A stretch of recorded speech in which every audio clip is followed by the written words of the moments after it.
പതിക്കുന്നുവോ? സീമന്ത കുങ്കുമശ്രീ അണിഞ്ഞു ചമ്പകം പൂക്കുന്നുവോ?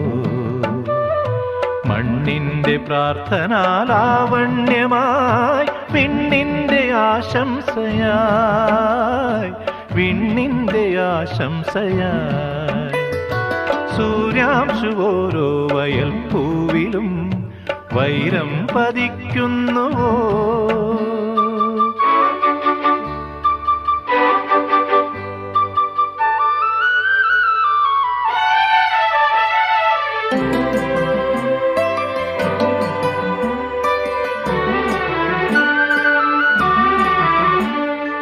ഈ കാട്ടിലഞ്ഞിക്ക് പൂവാടയും കൊണ്ടീ വഴി മാധവ